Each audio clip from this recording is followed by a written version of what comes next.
Good morning, good morning, good morning. Welcome to Hometown Heartbeat. How is everyone doing this morning? My name is Zach Walker. I am your host here, Hometown Heartbeat. Checking in with producer Dallas and producer Connor. What's going on, boys? Nothing much. We're here for another show. It's exciting. You actually made it this morning, huh, Dallas? Dallas is here. Wow, how's it going? Wow. Connor coming in from the top rope. You know what? I deserve that. You do deserve that, just to be clear. You do deserve that. Yes, sir. But it's okay, though. You know why? Because you made it today, as Connor said.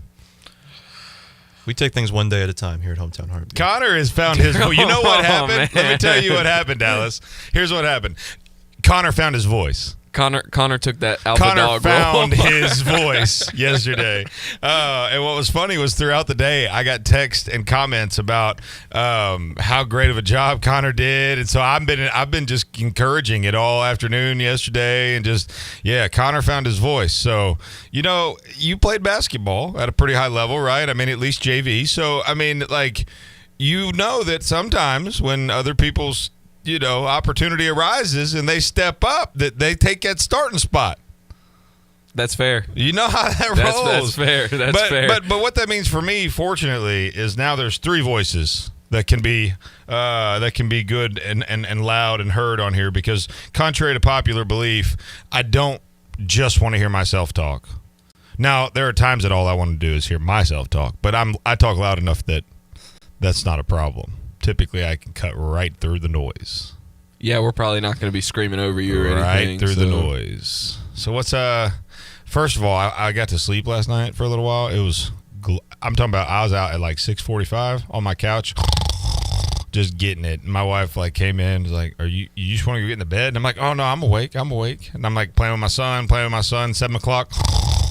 I finally went to bed at 8 and I just crashed. And it was glorious. I didn't move. I did not move. And then I woke up this morning and reliving my glory days. You weren't here when I talked about this. You had not made it in yet. But last night I relived my glory days, or night before last, playing a little baseball.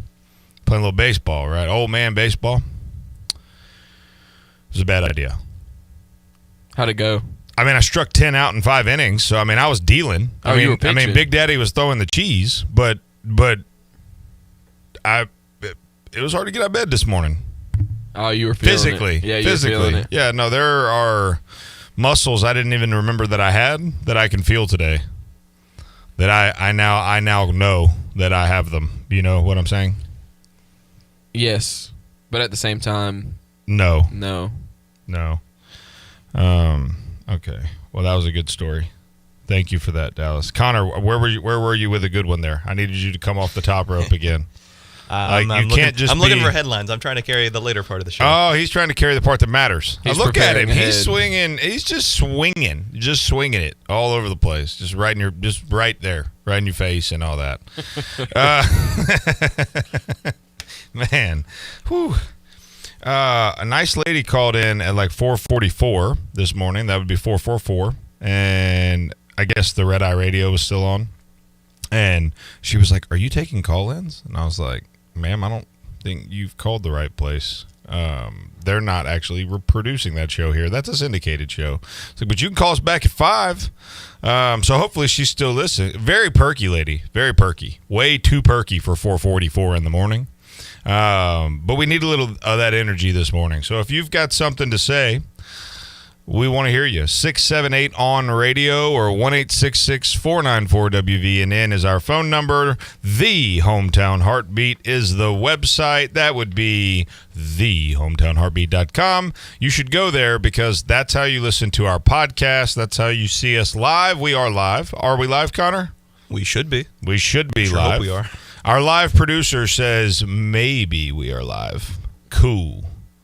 My software has a little green icon. Then I would probably answer with yes, we are live. If I ask Dallas if they can hear us, his job would be to say yes or no.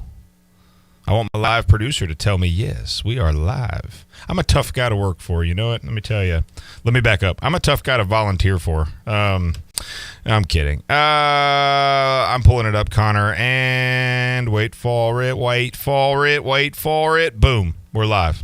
Robert Rigsby, as always, watching. Our man, our dude right there. There he is, coming in hot.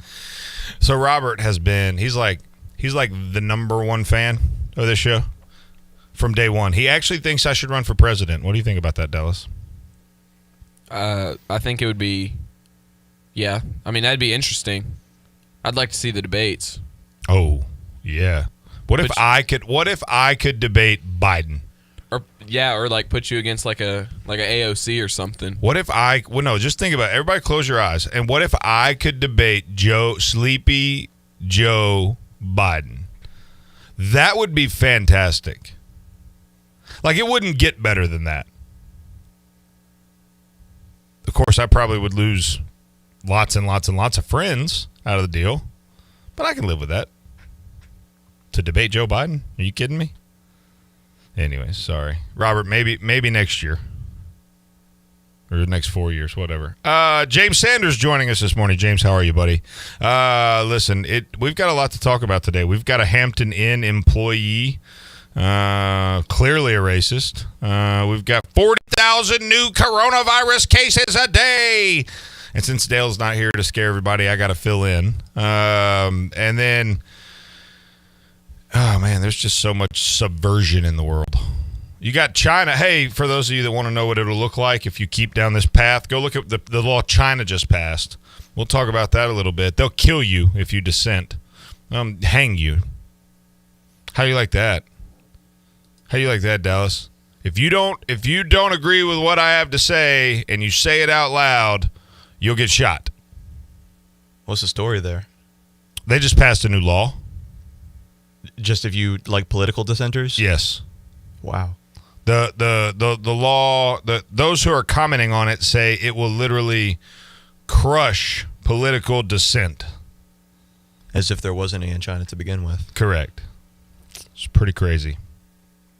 So, it's going to be a good show this morning.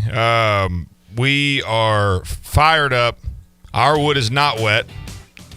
We are fired up. We're ready to rock and roll. We're ready to be here with you. You've got another hour and 48 minutes of this show, so buckle up, stay ready, keep your powder dry. We will be right back.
Heartbeat. I am your host, Zach Walker, here with producer Dallas and producer Connor. What's going on, boys? Is your wood wet or are you fired up? Oh, yeah, real fired up this morning. Real fired up this morning. They're real fired up. Good, that's good. I'm glad you guys are fired up. We're tinkering with some things here in the studio here. We got the old live stream going. Got her hot. Just hold on one second. Trying some things out here. Okay, all right. So let's just dive into some stories here, because I mean I would be remiss if we didn't, right? So this Hampton Inn story is pretty terrifying, to be honest with you. It's a little bit concerning. It's a lot. I mean, Dallas, I made you pull this up because we had to. I mean, we were listening to it, right, on Red Eye. And sorry about that. And basically, my understanding is we have a racist Hampton Inn employee. Ain't that right, Dallas? Yeah, pretty much. I mean, just a pure D racist. I don't. Yeah, I mean, I don't know. Isn't that what's implied? Yeah, I mean, if you just read the headline and like read the, I mean, if you read the story, yeah, that's how it's painted. But I don't know. Of course, you did print it off of ABC, so that's fair. You jerk. It was the most recent one. I figured it had the most details, but a Hampton Inn employee has been fired after she called the police on a black family staying at the hotel and using the pool. Just listen to the way that was written. Connor and I have these discussions on a regular basis because Connor had to draw his attention to how subversive a lot of this stuff is, right? I mean, it's just subversive, man. Connor, how do you feel about the way that headline's written? A Hampton Inn employee has been fired after she called the police on a black family staying at the hotel and using the pool. Yeah, it seems like if you're gonna write a headline where you include the race of whoever was called on, I feel like you also need to give if you're gonna go into detail, you need to also provide details from the other side about the point of view of the caller. Yeah. Well, yeah. No, I mean that's exactly right. And quite frankly, it sounds like to me, I mean, these colored people were swimming in our white pool. Like what this reads like to me is the white people called the cops because the black people were swimming in the white pool. Is what it's. That's how it reads. Like that's what it sounds like. That's what they want you to feel like. I think. Am I wrong there? Does anybody else take this differently? No, that's definitely. It seems how they. I mean, it feels like they're trying to get you back in like a one of those like back in segregation. You know what I'm saying? Like they want you to. I don't know, dude. This is just weird. And Connor, check the feed and make sure it is. Mine will not go full screen, so it's like it's sending out scaled. So deal with you have to this morning working through some tech stuff. But anyways, a representative from Hilton, which owns Hampton Inn, said Hampton Inn. Good Lord. Hey, Uncle Bob, use your words. Said the unidentified white employee at its Williamston, North Carolina location was no longer working there after a guest, Anita Williams-Wright, live streamed the incident on Friday. Williams-Wright was in the hotel's pool with her children when the employee and two officers approached her under suspicion that they weren't guests. I have a key to get in and I can show you that it works, Williams-Wright said to the officers in a nearly 10-minute video posted to her Facebook. I do have a room here. Williams-Wright didn't immediately respond to requests for comments. According to the police report, the two officers arrived at the hotel's front desk and spoke to an employee who said she was doing rounds and found two children playing in the pool by themselves. She spoke to the children who said their mother, Williams-Wright, was watching them from a nearby car.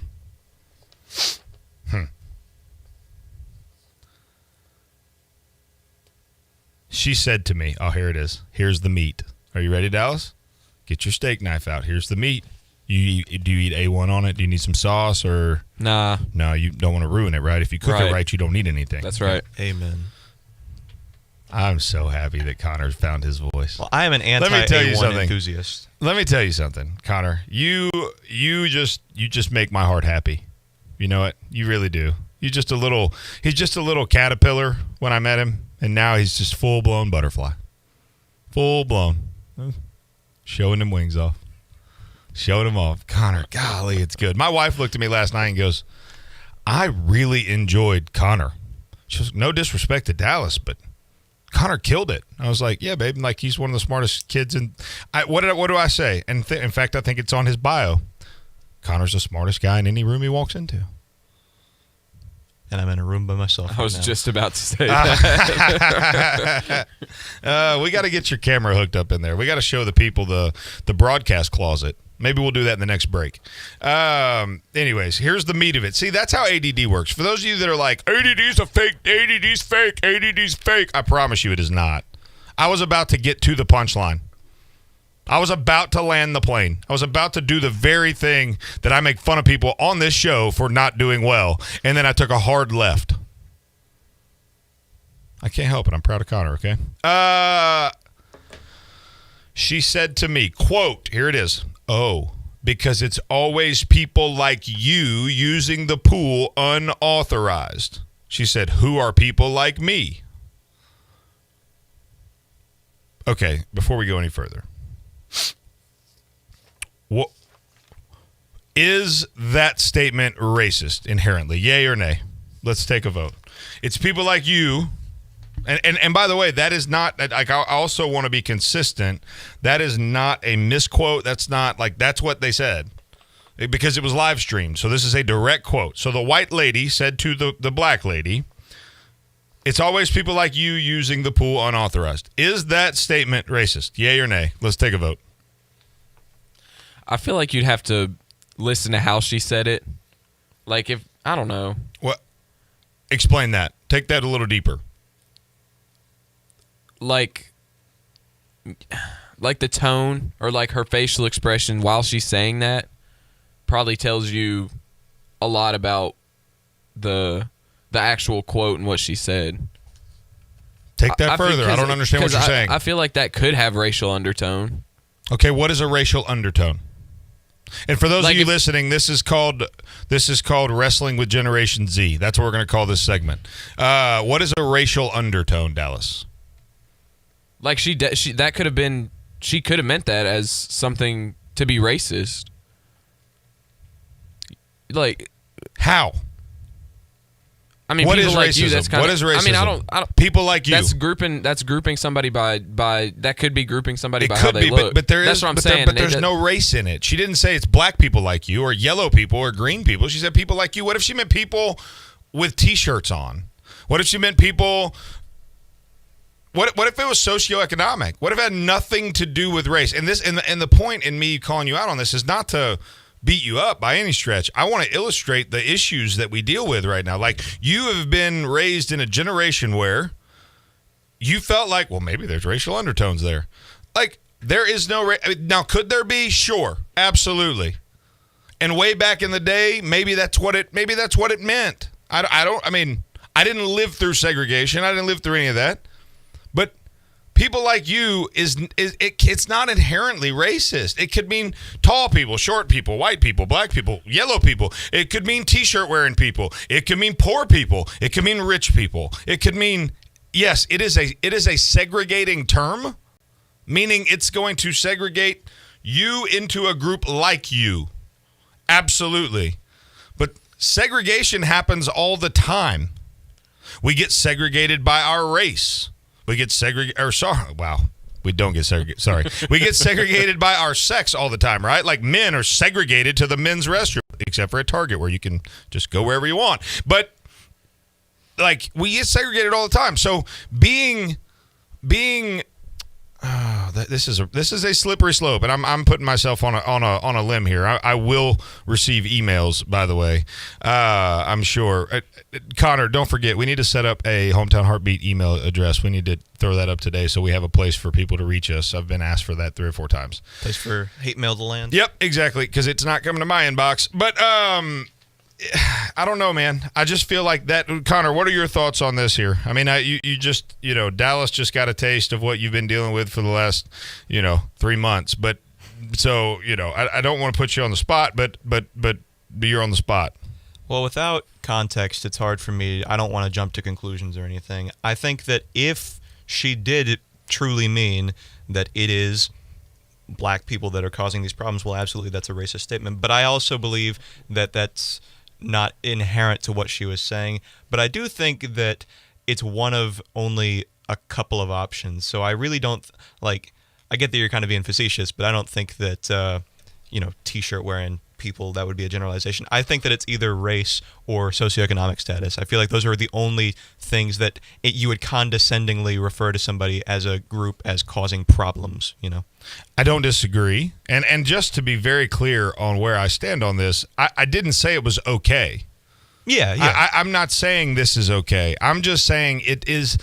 We immediately jump to racism because that's the hot button topic that we land on right now. And I just don't believe that that's inherently accurate. And honestly, it's probably part of our problem. It's not probably, it is part of our problem in society right now is the fact that we can't do anything without being racist or without being whatever. And it's just, I don't know, man, it's just a scary place that we're in right now. And so, I mean, basically, and I'm going to keep reading through the story because some of the stuff gets a little. I mean, now Williams Wright, the black lady, refused to provide officers with identification other than her room key, saying she committed no crime. But officers are seen in the video checking her car's license plate. The video ends with her and her family leaving the pool and returning to their room. Police went to the front desk after obtaining her name and found out she had 2 rooms, not 1. So she could have had more people at the pool if she wanted to. But look, there's so much context that we need to talk about here. So much context. What if there's been a regular problem at this Hampton Inn of people coming in and swimming at the pool that shouldn't be there? What if they have all been a person like her? Truly, whatever that means. Does that employee not have the right anymore? Do we not have the right anymore to just ask a question? Hey, are you supposed to be here?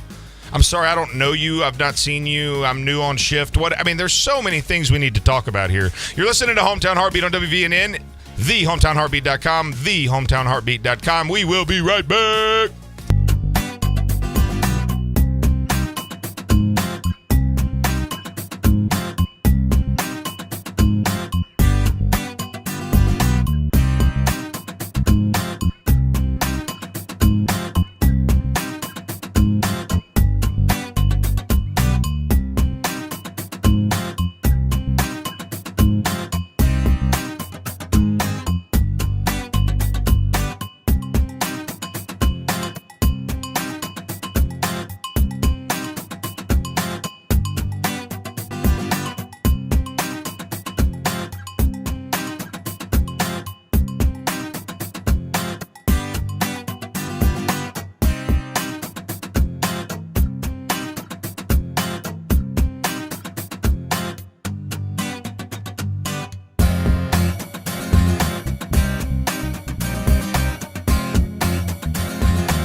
Back to Hometown Heartbeat with your host, Zach Walker. Big, beautiful, and bearded. Checking back in with producer Connor and producer. I got to come up with.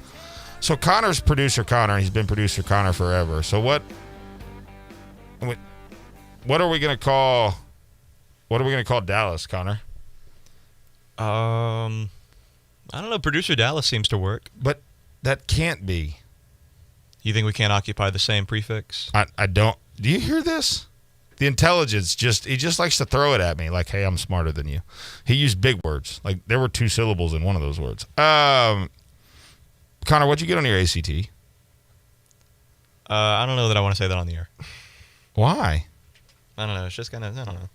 We can compare our ACT scores. I got if a you want. 27. Good. That is good. Did you do better or worse than that, Connor? I did better. Significantly, I would imagine.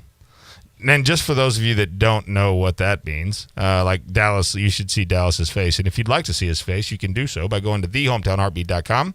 Thehometownheartbeat.com. Click watch live at the top. Did you over or under a 30? You're just gonna do like Price is Right?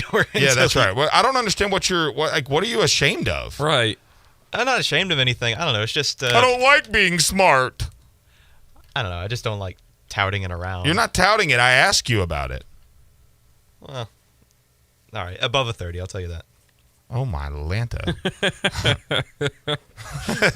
Dallas over here with a 19. He's mad. He's like, you get 18 for putting your name on it. He got a 19. What'd you get, Dallas? I got a 24. Okay, that's respectable, isn't it? Isn't it like 21 plus kind of a thing? I mean, Connor, what is what do you need to get into I'd say regular people, but that probably it would be racist. I think grouping people together and all. Minimum for like a college like Alabama is like an 18. Yeah, that's what I thought. Yeah, so You get 12 for putting your name on it. I think it is. And then 18 will get you into a school. And so anything. So that's 24 is not. You say 24, 21. 24. Okay. So that's not bad. Yeah. I'd be proud of that. Yeah. I mean, it's not Connor and it's not me, but it's okay. I still want to know. Congratulations. I want to know what Connor got, but I guarantee you got like a 32. I'll tell you all off the air. okay. I don't understand. Connor, you have to help me understand where you're at right now. Because I don't understand, like, I would be proud of that. Like, if your mom hops on here and watches online sometimes, maybe she'll hop on here. Because, mamas are proud. They're going to talk about it, by God. What do you, in all seriousness, what is it about saying it on the air that you don't like? I just don't know that it's public information. I don't know. It's just It's not like I asked for your social security number on the air. I just, it's just a test score. He's like, I'll tell you my SAT, but ACT's completely confidential. That's okay though. I get it. I'm not gonna, it's only, look, I just got his voice out. Like, I don't want to push him back into his shell on day 2. Otherwise, but then again, you'll probably oversleep before long, and he'll have to step back in. Wow. So, Okay. swing, bada bada. Listen, if you are not listening to our podcast, you need to. So go to anywhere you get your podcast. Search for Hometown Heartbeat with Zach Walker and hit that subscribe button. Give us a comment or a review, and you'll get this show sent straight to your phone like a special delivery every single day. And then obviously you can watch the updates or the updates. I was looking at my email and there was an update right there, and so I just said, when you're trying to say something else, but like you're reading and then you just spit out whatever's there. So anyways, you'll get the archive on Facebook, YouTube, anywhere that you watch social media. We have a Twitter account now that we've set up. we do. That's news to me. Yeah, it just got set up yesterday. Emo is pushing for Twitter, and I can't stand Twitter. I don't like Twitter, but he said we need Twitter, so That's we fair. got Twitter, and on Instagram you can follow us at Hometown Heartbeat or at Your Bearded Host. You like that? That's pretty good. That is pretty good. We got some logos and some gear coming out too. We have an official apparel sponsor we'll be announcing a little bit later, so that'll be fun. Gosh, Emo's been busy, huh? Yeah, actually, he has been, but the apparel sponsor is a buddy of mine. He does elite screen printing in Madison. I'll just go ahead and say it. Robbie Kester and those guys over there are good friends of mine, and they used to do all our baseball uniforms and stuff when I ran the youth facility here, the HITS facility here in Athens. And so I reached back out to him, and I got to thinking about it. I was like, wait a minute. I was like, you need to do our apparel. We were talking about something else, and then he was like, oh yeah, that sounds cool. So anyways, we'll have some shirts, and we'll be giving them away and doing some call-in stuff, and maybe some like, contests and different things. We got to come up with some great contests on here, and our contest will have to be like, we're going to start doing some remote podcast.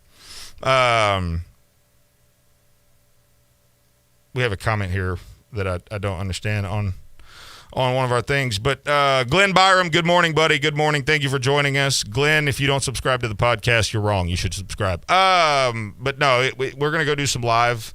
We've got some live set up, so we're going to take the podcast show on the road a little bit. And because, look, 5 to 7 is tough. If you're a sponsor or a potential sponsor and you're like, well, what, they want to do a remote radio show. They want to do something. Well, that's kind of tough unless – never mind.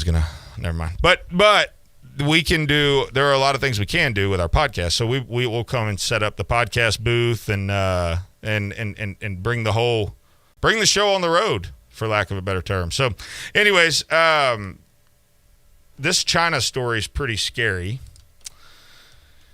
and it's more scary because it's where we're headed.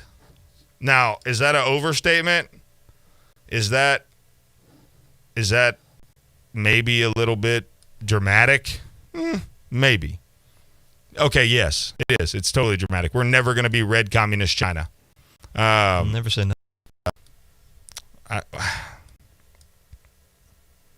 But Connor, I don't know that, I don't know. Do you spend do you know a lot about China? I wouldn't say a lot, but I know some stuff.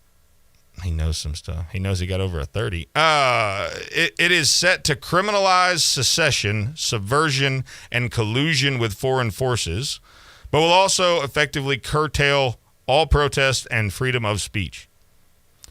Just a formalization, I think, of some unwritten rules that have been there for a while.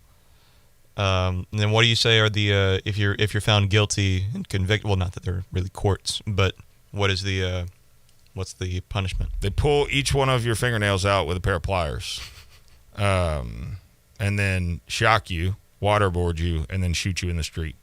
Would be a guess. I mean, I doubt they would. I doubt they would make that public. But it is punishable by death, Wow. like actually legal death. And here's the other thing: you don't even have to be a citizen.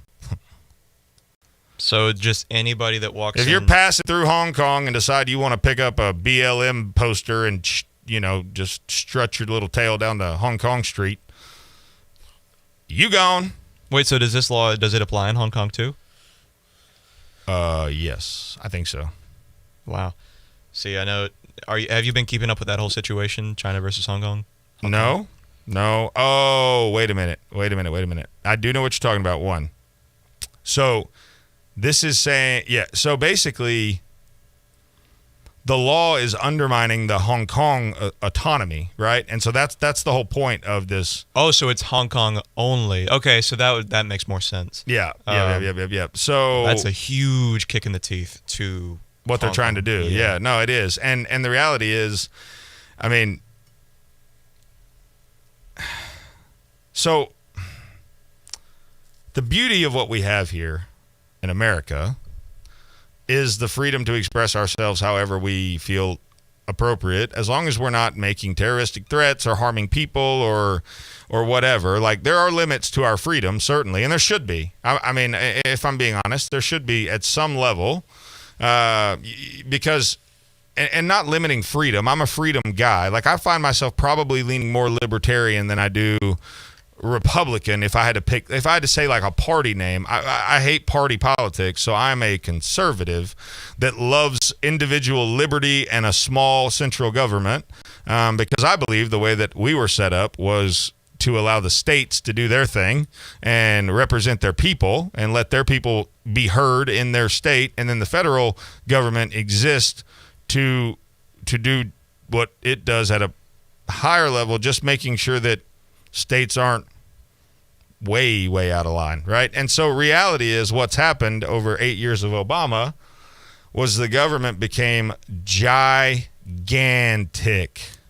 which is why President Trump has been crucified for trying to undo the EPA and trying to undo the worst thing that's ever happened in this country was the school. I just completely. What is the body? What's the governmental body that Department of Education? The Department of Education. Like schooling was supposed to be at the state level. Like that's supposed to be a state's issue, right? And so the federal stepping into the Department of Education is probably one of the worst things that's ever happened in recorded human history, in my opinion, because it's created the environment that we now walk around in, where you guys are going to government schools. And when I was in school, I graduated in 2005. Okay, so I mean, literally, I was a freshman when 9/11 happened. I was a freshman in high school. You guys weren't. When were you born, Dallas? I was born after 9/11. What year? 2002. Okay, so Connor was about the same, 2002, 2003, right? So it like when I grew up, like and what's crazy is I watch some of my teachers from my high school that I had class with, and to watch even their politics change and play out on social media. One of the reasons I love social media, you can really keep up with people that you haven't seen in a long time, people that even that you don't talk to, that you have a ton of respect for. But look, at the end of the day, I mean, the freedom that we have here is under threat on a daily basis. And whether you believe that or not, probably a lot of that depends on how you were educated.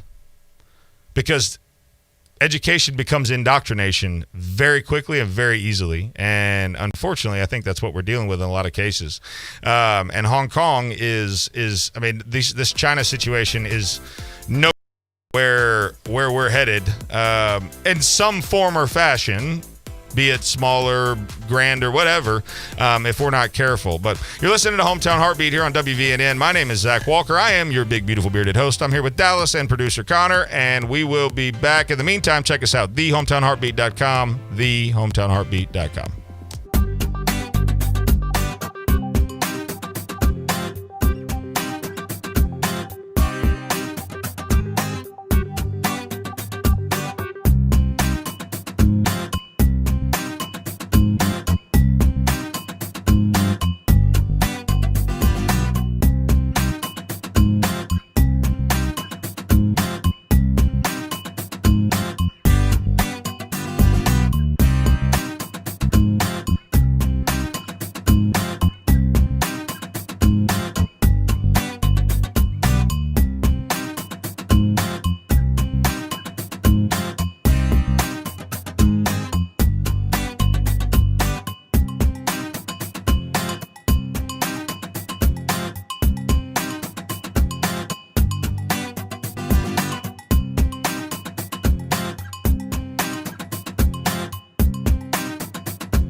Connor, and board operator Dallas. I don't like that. I don't like that either. Makes it sound like you're like a switchboard operator. Give us a call this morning, 1-866-494-WVNN or 678 on radio, and let's talk. I want to hear from you. I want to know what's crack-a-lacking. That's not cool to say that anymore, is it? Was it ever? Yes. Golly, you're a baby. Crack-a-lacking. What would you say now? What's poppin', yo? That's fine. I think that's... What's poppin' is okay, but what's crack-a-lackin' isn't. Crack-a-lackin'? Yeah. What is that? I don't know. Like, poppin's actually like a word, though. So is crack-a-lack. What? P.D. Pablo made it up. I don't know. What does that mean? I don't know. I don't know. Sometimes I try to be woke and hip and all that, and it just never works out for me. I'm just not a very woke person, apparently. All right. So give us a call. We're watching the phones. We're ready to talk to you, and you want to talk to us. I mean, I would want to talk to us. So give us a call. Again, 1-866-494-WVNN or 678 on radio. Connor, what's in the news that we need to talk about today? Connor is and for those of you that don't know, Connor is our news buff. No, he's not. He's not a news buff, but he does more research than I do, and so he usually brings better content to the table. And then me commenting on it is better than me trying to bring the content, because I read the news for like 3 minutes and I cry myself to sleep. So, Connor, what do we got? What do we got that we need to talk about? All right, I got a couple stories here.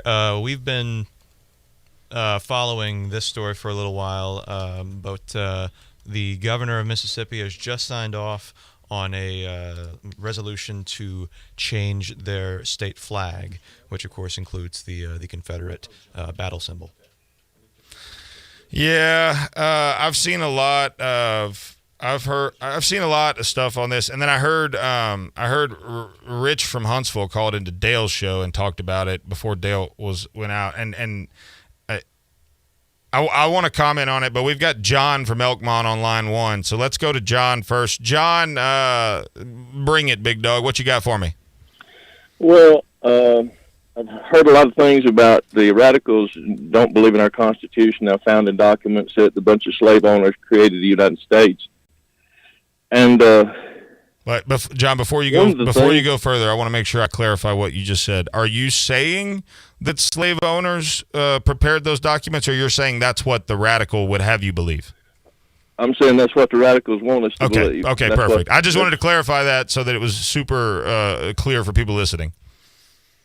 One of the things, I forget a lot of the stuff that I learned in school about history, and then for instance, Mark Levin was talking about the Convention of States, and I said, that's not right. And then I got to thinking, yeah, 6th grade, we studied about that, but it never had been used, and so I forgot that it was part of the Constitution. So the state legislatures, 3/4 of them, can actually amend the Constitution of the United States. But one fact of history is that the convention in 1775, they had been arguing and talking about what to do for a year. It's 1776. And it's getting hot. They bring one draft that Thomas Jefferson wrote most of, and it had a provision to start freeing slaves. They had already convened and said, we're going to have to vote unanimously or we will not leave England. And I can understand that if you have a 7 colonies vote and 6 vote not, then I go in, I jeopardize myself, King of England wins the war, then I'm going to be hanged. So, hey, it's got to be unanimous, guys, or I'm not going with you. I can understand that. South Carolina said, if that provision stays in there, we'll not vote for it. So there never would have been a United States unless 12 colonies got together and formed the nation. And we could have lost that war easily, and almost did. So it would have just been a piece of paper with some ink on it. But it is the aspiration of you that every man be free. And so we were kind of hypocritical to have people in slavery with a document that, as Martin Luther King has said, let's live up to our founding documents. And I agree wholeheartedly with that. But I just wanted to point that out, that there was an attempt We went back and took that out, and then they voted on July 4th, obviously, for independence. That don't mean you're independent. You could lose the war, and now you still have slaves in 13 British colonies. But that's my point. Well, I appreciate the history lesson, and I mean that. I mean that there are not many people that and like you said, you forget what you learn in school quite a bit. And nowadays, unfortunately, I think maybe that's a good thing for some of these kids because they don't learn much in the way of the truth when it comes to the Constitution and what it means for us and the republic that that was founded under the principles of one nation under God, indivisible. We are one nation, forgot about God, and completely divided. And that flies right in the face of literally everything that those documents stood for. And the slavery that we were encountering then was, like we've said on the show many times, probably the biggest blind spot in recorded human history, and will go down as the worst period of history and biggest and most egregious offense against humanity, probably. But again, and maybe we'll talk about this when we come back from the break, but the let's trace slavery back to its roots, and let's address that and really talk about what created the situation in which this whole thing got kicked off. But Connor, to take back to what you said, that the governor signed this bill. We've talked about the flag quite a bit. We've talked about monuments. We've talked about this. We've talked about that. I don't really care that much about the Confederate flag. I think it's crazy that it's so important to people. I really do. But I don't know. As a Christ follower, one of the things that I've learned is sometimes you have to be willing to acknowledge that there are things out there that people either don't understand or like think about like the different religious sects and that's SECT, sects of religion and different congregations and different denominations, and a lot of those denominational differences stem from a lack of understanding of God's word entirely or a different interpretation. So if the flag is truly offensive to some people, I have no problem with us making some changes and doing things different. But I would question whether or not there's real authenticity of, I always look at Martin Luther King as the walking dog. And if I wonder if he would be offended by the Confederate flag. You know what I'm saying? Like, is that something that truly is offensive, or is it something that is just, wokeness offensive? Because that would change my thoughts on it. Anyways, you're listening to Hometown Heartbeat on WVNN. Check us out, thehometownheartbeat.com, thehometownheartbeat.com. We'll be right back.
John from Athens. John, talk to me, Goose.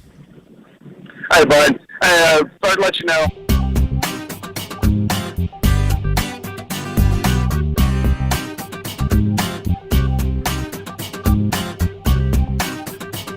I wanted to share a little bit of information that I recently found out, and I happen to find to be true. So the problem being is why people are so adamant about protecting this flag is you have to understand that the country of the United States is a very, very large country, and states in themselves are almost like little countries in and of themselves. And we've only been around for about 200 years.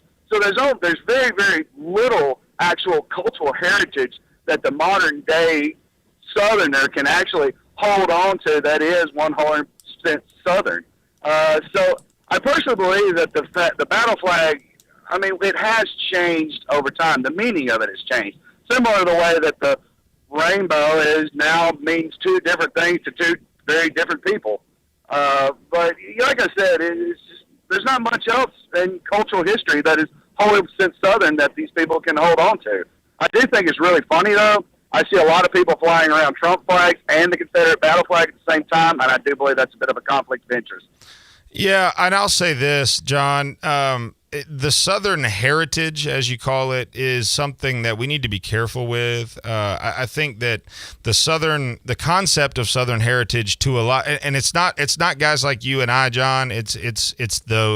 I tell people all the time, you've got to be able to cull your nuts, right? Like in any given group, you got to be able to cull. I don't know if you're a hunter, but a cull buck, meaning like it's a deer that's not going to produce, right? So you got to pull them out of the herd, thin the herd, right? And so we unfortunately have a bunch of nuts and idiots running around screaming, the South will rise again, and they consider that their Southern heritage. And so guys like you and I have to be willing to say, you know what?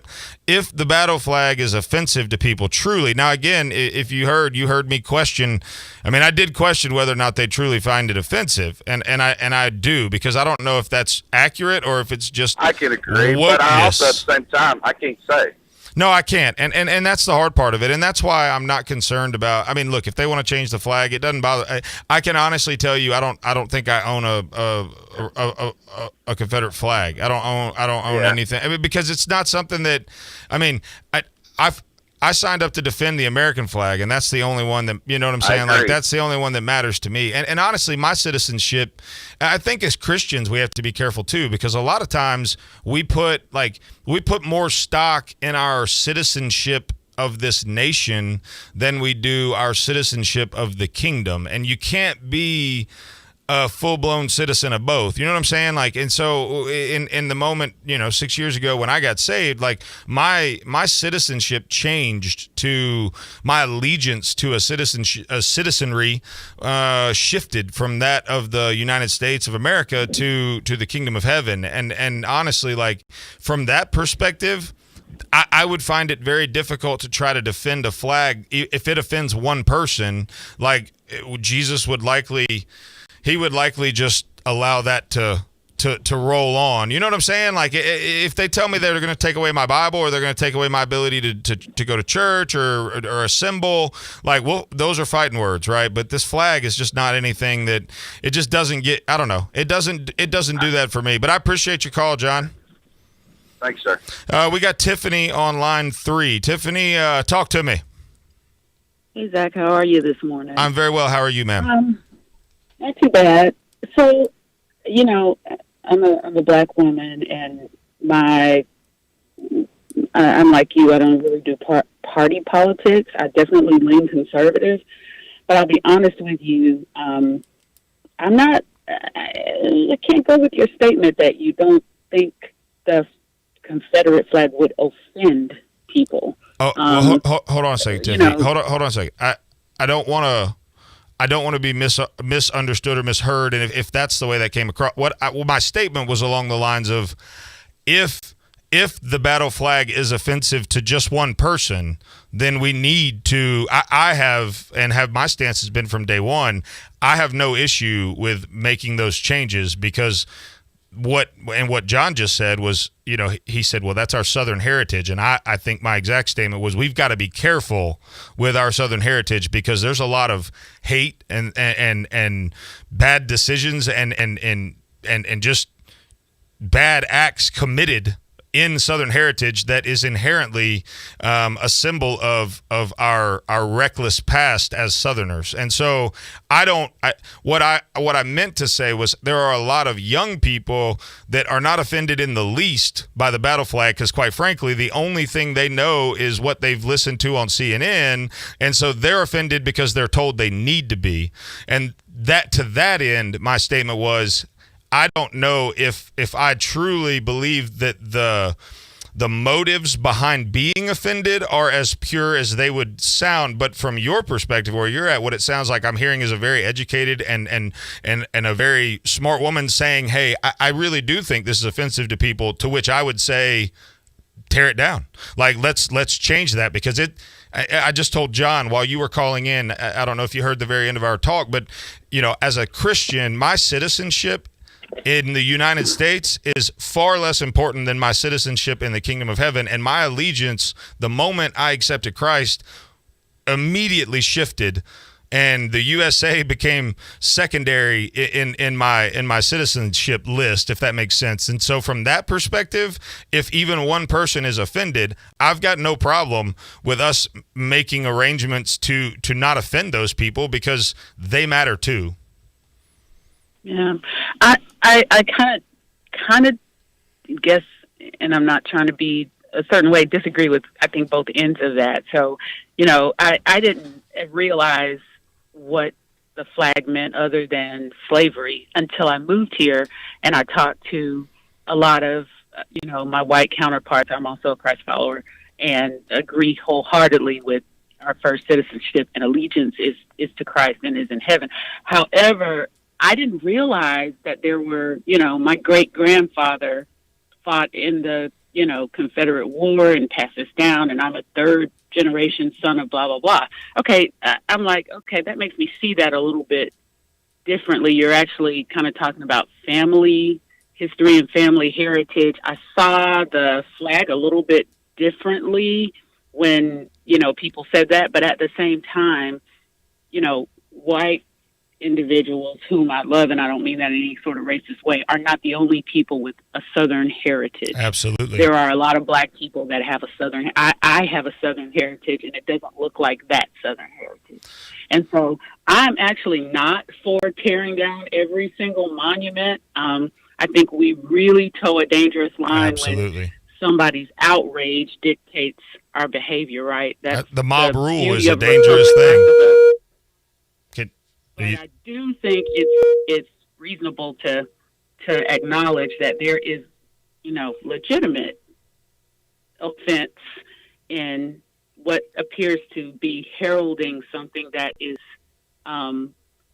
for maybe for your pride in your Southern democracy, but in your Southern heritage, but really represents something really hurtful and painful to my Southern heritage. Whether you tear it down or whether you can't fly it is another issue. No, I think you're acknowledging that it's really, really offensive. I think you're spot on, and so I would say, and where our stance has been on all of this is, first of all, we're not tearing anything down. If we're going to take monuments, if Dale's position on his show is that the monuments are coming down. So we either make a decision responsibly to take them down and put them, like in Athens, for instance, we have a Confederate monument on our courthouse square. We also have a cemetery that's right up the road that if they were going to make a instance, that statue should be responsibly taken down and moved, and those who are demanding that can fund it, even, as far as I'm concerned. But I think we need to, as Christians, we need to be willing, like you said, to acknowledge, hey, first of all, Southern heritage, people put too much stock in heritage.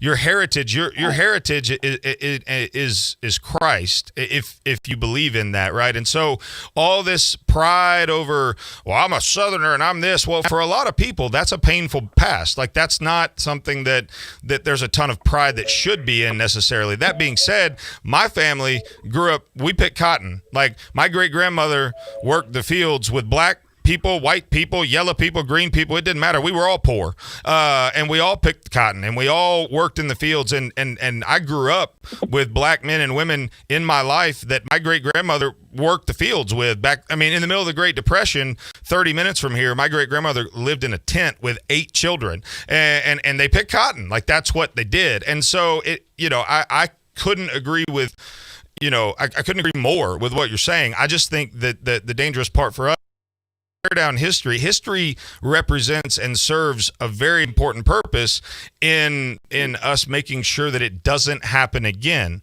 And if you look at every communist country, every dictatorship, every authoritarian government in the past, like, they tore down all their history. The people forgot what had happened, and then the government had the ability to recreate the sins of the past. And that's the danger we have in whitewashing history, even if it's painful, right? Like, we need to be willing to move through that and work on to the next thing, if that makes sense.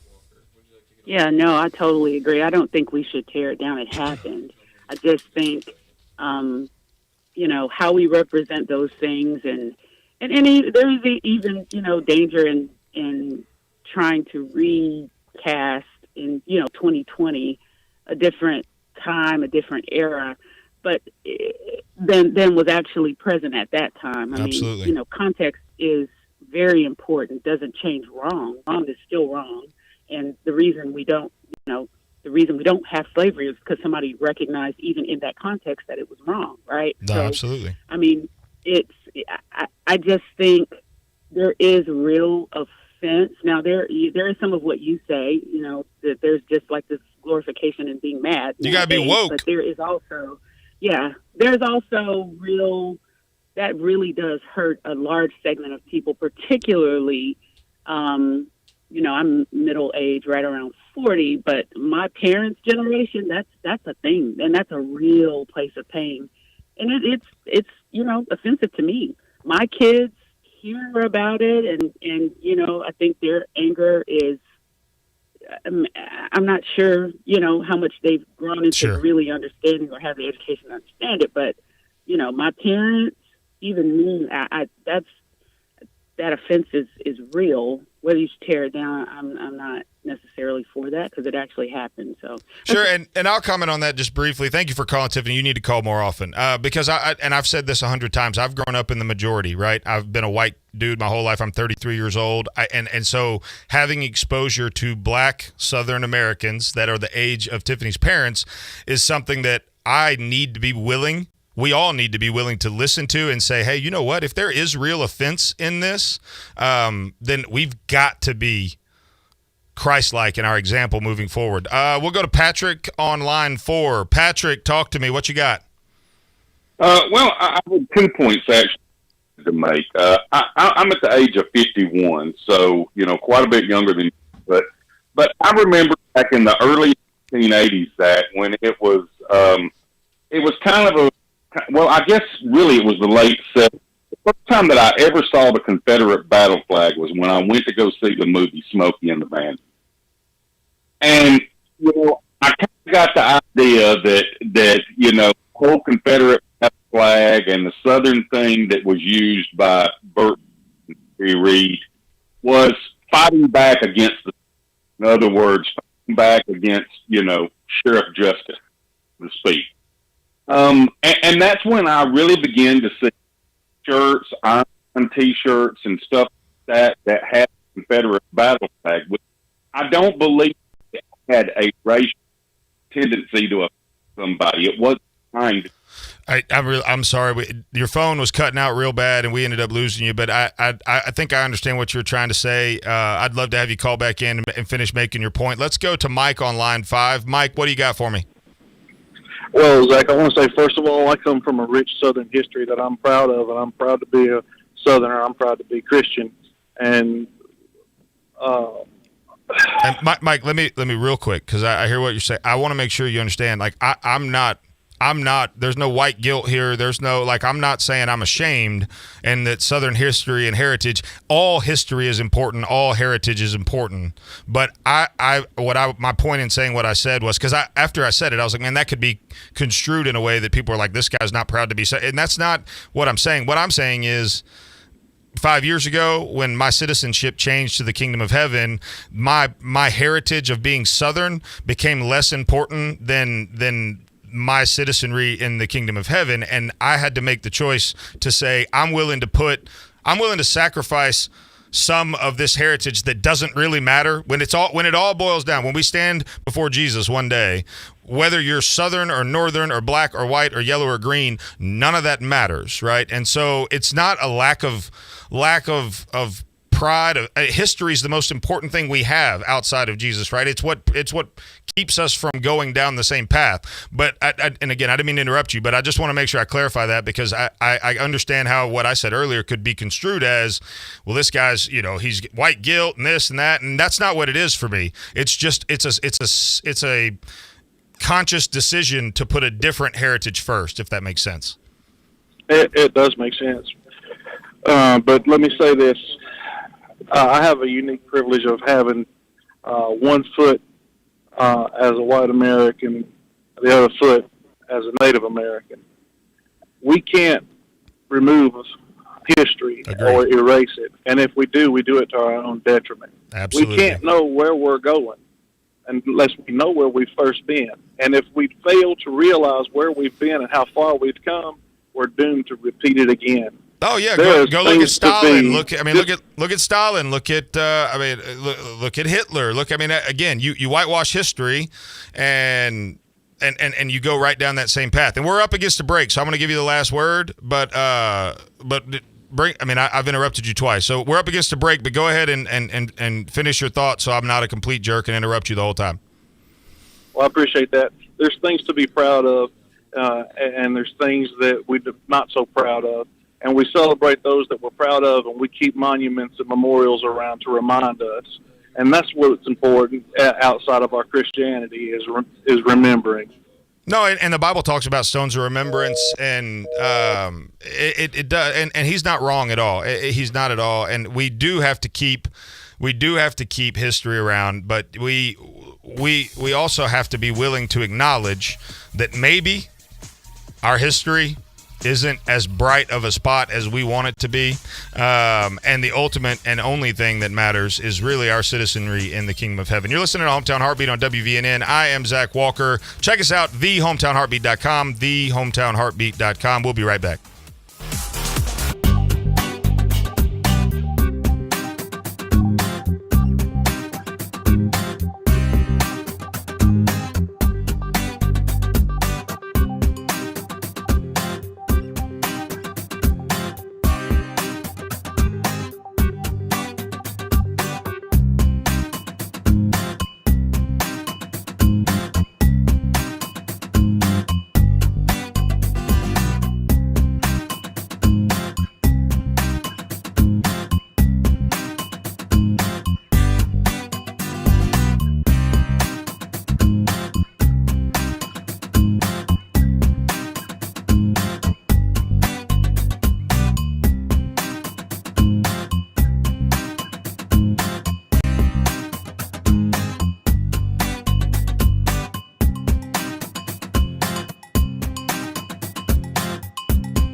Welcome back to Hometown Heartbeat. I am your big, beautiful, bearded host, Zach Walker. And on line one, we have Patrick calling back. Patrick, sorry about that, man. We could not hear you at all. So let's go ahead and try this one more time. Okay. From what I understand from talking to your producer, I got as far as me talking about Smokey and the Bandit. Yeah, we were talking with Smokey and the Bandit. I mean, that was the time that I ever remember seeing the Confederate battle flag. In that movie. And, you know, the tie with it was push back against the system, rebel against the system, so to speak, as far as a corrupt law enforcement or ever how you wanted to classify Jackie Gleason in that movie. Not long in the Dukes of Hazzard. And, you know, that show, to me, portrayed great Christian values by Uncle Jesse, you know, telling the Duke boys and Daisy to, you know, help out anybody that needs a helping hand, no matter what color they are. And, you know, all of a sudden comes somebody that's upset about a flag that's on top of a car, but never watched the show, never knows the content of the show. And I guess that's what really upset me. Now, Zach, I'm like you. I don't own a Confederate flag. I don't shirt that has a Confederate flag or a bumper sticker or anything.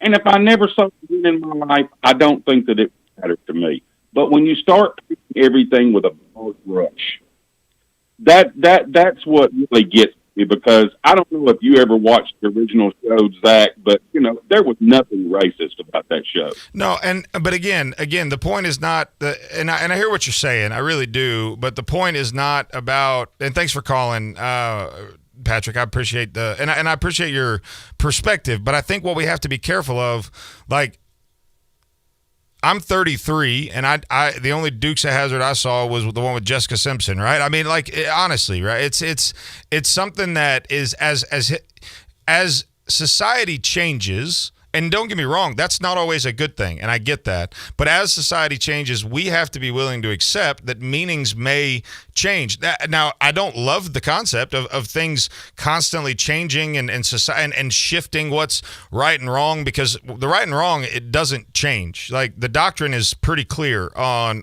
where we should stand on most of this stuff. I would just caution everyone that's listening to say, you know what? If you truly don't care about the flag, and like if you meant what you said, in meaning that if you never saw another one, it wouldn't change anything for you, then be willing to let it go. If it is truly, and like Tiffany that was case in point, right? When she called, she expressed a genuine pain for her parents' generation of Black Southern Americans over that flag. If there's one person who's genuinely offended by what that flag represented to them, then that conversation needs to be had. We have to be willing to have that conversation. And it doesn't mean we have to bow down, and the mob will never rule. I can't stand for any of that, but I can stand for being willing to listen. You're listening to Hometown Heartbeat on WVNN. My name is Zach Walker. We will be right back.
Welcome back to Hometown Heartbeat. I am your big, beautiful, bearded host, Zach Walker, here with producer Connor and Dallas, and we want to hear from you. We've had great calls this morning. Join us by calling 1-866-494-WVNN. I got a message on the Facebook page that I'd like to address, although I did ask him to call in and have the conversation, but that has not happened, and so I hesitate to call anybody a keyboard warrior, but maybe we have that here because, here's the deal. We give you a public open platform to call in anytime, and I will debate, discuss, talk to just about anybody. I answer Rich's call. So, His message is this: Hi, my problem with people being offended is that it will not stop at the battle flag. And by your example, if Jesus offends one person, we have to get rid of it. That's a dishonest and irresponsible statement. And if you've listened to 1 minute of this show, you knew that you were literally wasting your breath sending that, because it's not real, it's not accurate, it's not true. I didn't say... You're accusing me of being a cancel culture kind of a person. And if you've listened to any of this show, I hate cancel culture. And I am also very, very active in saying we cannot erase history. We cannot delete history. All we're going to do is put ourselves in a situation where we, like the caller said, where we don't know where we came from. Therefore, we won't have any guardrails or bumpers in keeping us from going right back where we were. And so what your statement is that if you're saying that I said if Jesus is offensive, then we need to delete him, we need to cancel him. Sir, you are cancel culture. That is exactly what you're saying here. And what I said was a flag with a subversive, at minimum, history that represents things that are offensive to some people, as Tiffany so eloquently told us and genuinely told us, that if something that has the ability to truly offend, then we do need to move past that for the good of the people and those that it does offend. As a Christian, I say, okay. Like, that was a painful part of history. Apparently, Rich from Huntsville was indeed listening, and he has called. I look forward to this every day. Rich from Huntsville, how are you, sir? Hey, I'm well. How you doing, Zach? I'm better now that you've called. All right, cool. So I just wanted to make people aware and make them be cautious. Christianity and Jesus cannot save you. The slaves were Christians. The slave traders were Christians. Hold on a minute. We're not gonna blaspheme on the show. So let me back up and just say very quickly: the only thing that can save you is Jesus. And slaves that believed in Jesus went to heaven. Well, the Bible says only 144,000 make it into the kingdom. So I don't know. Where does it say that, Rich? It's not for me to say. In Revelations. But see, you're new. You just been saved for 5 years, so you may not be that well studied on the Bible. But the Rich, Bible you're a trip, man. You're a trip. You claim moral authority and high ground on people, and you have none whatsoever. And honestly, Rich, I'm going to take your call every time you call, but as soon as you say something irresponsible or dishonest, that's going to be the end of the conversation. And I'm not going to, the first time we talked and I got hot and I got angry because you called me a racist, I apologize for that. And I'm going to say that right now live on the air. I shouldn't have reacted that way. My wife watched the video clip and was like, probably not your best look. And I'm like, I don't know what you're talking about. I only screamed at a guy I've never met before. But to say that, first of all, I was saved 5 years ago. I went to a Christian college and studied theology. I was a very religious person, but I didn't know Jesus. And so I would say right now to anyone listening, if you are walking around with a religious understanding or the faith of your father, I believe as the Bible talks about, right? Like you need to experience true relationship with Christ. So for me, I argued with my wife on our first date that I argued a very denominational point that was completely irrelevant for someone who didn't even know Jesus to be arguing. And so for you to say what you just said, Jesus can't save you. Like that was word for word came out of your mouth. And then you followed that with, because the slaves. Like there were great champions of the faith that were enslaved unjustly, might you? And here's the thing about Rich I don't understand, Dallas. I don't like. I think I have a pretty fair and balanced approach to this. Like, I'm not flying a rebel flag on my truck. I'm not hanging nooses in Bubba Wallace's garage. I'm not like. I mean, this is not. I am a very. I think. I mean, is my perception of myself wrong, or do I mean, I feel like I come across pretty receptive to the equality agenda. Yeah, no, I think you're doing a good job at staying in the middle, talking about both sides. And I don't even think it's about staying in the middle. It's about being on. I mean, it's about letting doctrine and grace and justice and mercy and love dictate policy, right? I mean, I don't understand where Rich comes from with a lot of this, to be honest with you, because it just feels like Rich doesn't want to have a conversation with me about it. He wants to tell me something, and I give Rich the platform to speak, and then he doesn't give me the platform and listen. And that's unfortunate and frustrating, but it's not uncommon, nor is it surprising. And this is why. People all over our society have been convinced that in order to disagree with someone, you must hate them. And if you've heard this show one time, you've heard me say that 100 times, because I believe it to be one of the most foundationally important tenets of the current culture that we live in. It's the reason for cancel culture. It's the reason for racism. It's the reason for, and at the root of that is evil. At the root of that, again, when I go to the doctor and I say, I'm not sleeping well, I can't sleep anymore, doc, what can we do? And he's like, oh, drink a fifth of whiskey, you'll sleep great. Like, we're not addressing the problem, right? We're gonna put a scab or a Band-Aid on it and just force ourselves to sleep by inoculation, right? And that's not the way a doctor would operate, because that wouldn't fix anything. I go to the doctor to get diagnosed at the root. I want to know the source of my medical problem. In the same way, I would like to, you're listening to the smartest show on radio. And so let me educate you. The source of our problem is evil. It's evil. It is exactly, even though I'm a new Christian, quote unquote, and I'm unstudied, as Rich would have you believe, like, the Bible is very clear about where the enemy will attack from and what he will attack. And all this stuff that we're talking about is 100% at the root evil. It's hatred. And I refuse to believe that we live in a world where you cannot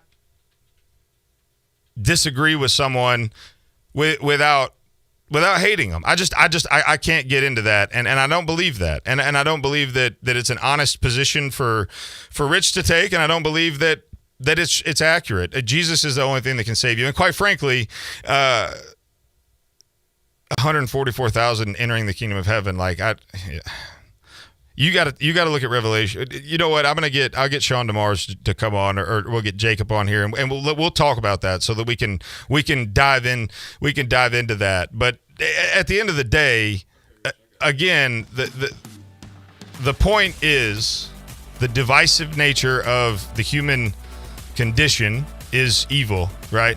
And until we address that, and until we invite kindness, love, grace, hope, Jesus into our heart, like, we're not going to fix these issues. But you're listening to Hometown Heartbeat on WVNN. My name is Zach Walker, thehometownheartbeat.com. We'll be right back.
This is Producer Connor. You're watching Hometown Heartbeat on Facebook or on YouTube. If you're watching on our Facebook page, we'd like to remind you that we do have a YouTube channel, Hometown Heartbeat with Zach Walker. You can find the live stream there every morning.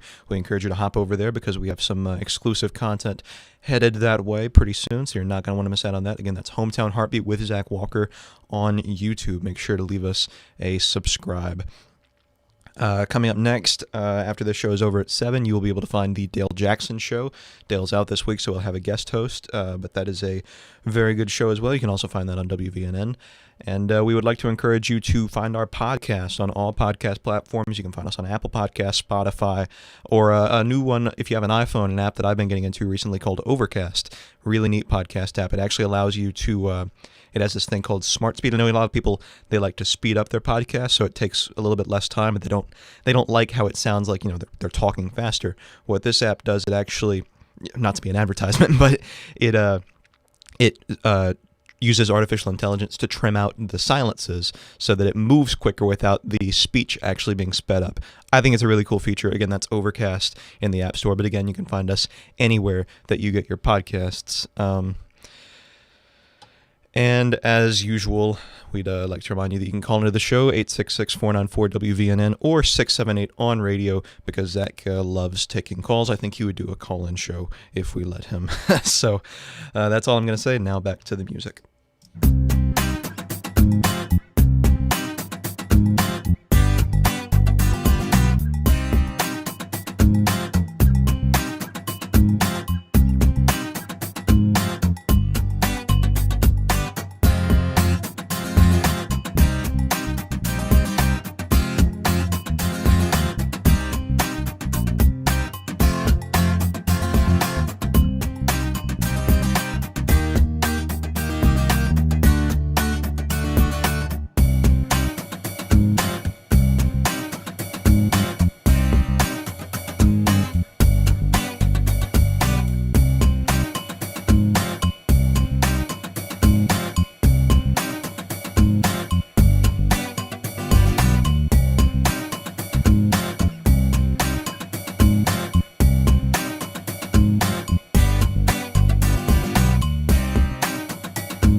Back to Hometown Heartbeat. I am Zach Walker, your big, beautiful, bearded host, here with producer Connor and Dallas, and we are rolling along this morning. If you want to give us a call in this last segment, 1-866-494-WVNN or 678 on radio. I just got a text. Our Twitter account is officially up at Your Bearded Host. I think you like that. So get on Twitter and check us out. If you like my hot takes here, you'll get some great one-liners there at Your Bearded Host on Twitter. In the meantime, we're going to go to David from Huntsville on line 5. David from Huntsville, bring it. Good morning, sir. Good morning. How are you? Just wanted to tell you, Zach, beautiful beard and all, how much we appreciate your perspective on things. Very seldom do I ever hear. I've gotten to where I just couldn't. I detest the media because of all the progressivism and ridiculous stuff. But to hear someone bring a Christian perspective to all issues. We all have differences of opinion, but to bring a Christian perspective is so uplifting. Well, I appreciate that. I appreciate that, and I'll be honest with you. It's one of those things where we all have different opinions, but the one thing that we have to agree on is the doctrine is true, and if that's the case, then the bottom line is we might have differences of opinion in our flawed human condition, but at the foot of the cross, there is no ambiguity. There is no room for opinion. It's all about Jesus and what he's going to do in our lives and can do in our lives. And I appreciate the phone call. We look, if you think for a minute we thought we would end up right here talking to you on the radio, you don't know anything about us. So this is something that we believe clearly a platform was given to us, and I don't intend on wasting it. And if I got on here for 2 hours a day and talked about politics, I would punch myself in the throat because that's not. I don't even like politics, but I have no choice but to come to the table with the convictions of my heart. And if you know anything about me, those of you that are listening, then this might be repetitive, but for those of you that don't, 6 years ago I was a drug addict. 6 years ago I had nothing. I tried to run my family off. I did everything I could to ruin my life, and quite frankly I'd reached the very end of who I was and who I could be alone. My decisions had left me broke financially, broken as emotionally, spiritually. I had lived my entire life a religious zealot, I guess, maybe. I don't know. Religion was the only thing I knew, and I'd never entered into a relationship with Christ. I'll never forget, I totaled a truck in Colorado where my wife and I were living, and had the truck gone to the right, I would have gone off the cliff there, and it was 125, 150 feet down. I wouldn't have made it. Fortunately, the truck went left, and some years later, I got to thinking about that, and I was like, man, had the truck gone right, like, I'd know what my eternity would have looked like. And so I'm just thankful look, I shouldn't even be here. And when I say that, I mean, like, I shouldn't even be alive. Like, the level of bad decisions I've made throughout my life are astounding. And so to even have this platform, Richard, is something that we don't take lightly. And we talk about it all the time in James, where, brethren, for you ought not wish to become teachers, for teachers will be judged more strictly. We don't take this platform lightly. We understand the weight that we have in being given this platform, and I intend to talk about the truth at every opportunity. I do want to address Rich in Huntsville. Rich tried to call back, and we lost the call. Rich, he wanted to make his point, and I want to dive into, even with my uneducated mind, what Revelation is talking about, just for those of you that are listening and are like, wait a minute, really? Only 144,000? So the book is incredibly symbolic. If we are to take that scripture literally, we're literally talking about an actual lamb on the literal Mount Zion. And I'm not going to dive into all that, but it would exclude the Israelites. It would exclude. I mean, it's just not that's not an accurate statement. Now, it is a viewpoint of a specific religion or denomination that believe that. I would disagree with that wholeheartedly, but I would more than welcome a debate, or not a debate really, just a conversation about what it means and how we are to look at that, because the book of Revelation it's a weighty book, and the end times prophecy, all that stuff, it's really, really, man, it's tough to work through. And I'll be honest with you, it's not something that I spend a ton of time on, because I like the evangelism side of being a Christian is where I find myself, not so much the prophecy. And there are scholars that do that type of thing, and that's what they're good at, and that's awesome. But I that's not where I fall. So I would wholeheartedly disagree with the assertion that only 144,000 literal people enter the kingdom of heaven. And I can back that up with multitude of scripture. But that's neither here nor there. Romans is pretty clear. You believe in Christ Jesus, and you'll have eternal life. And there are things that have to happen. Don't get me wrong. It's not a prayer you pray. It's not a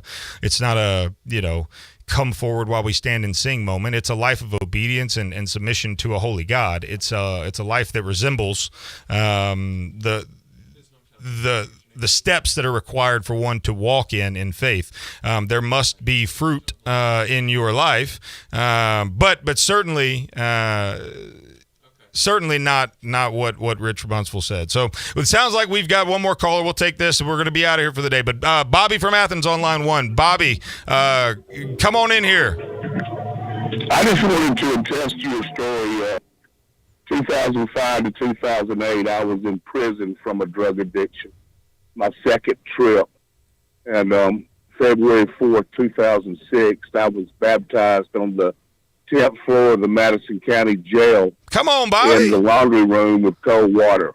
And since that day, my life, I mean, there's no doubt in my mind, I've had enough fortunate time to get out, have a 6-figure year job, and buy a house for my daughter and my grandchildren. And my job was to make sure that they were taken care of and that they knew Jesus.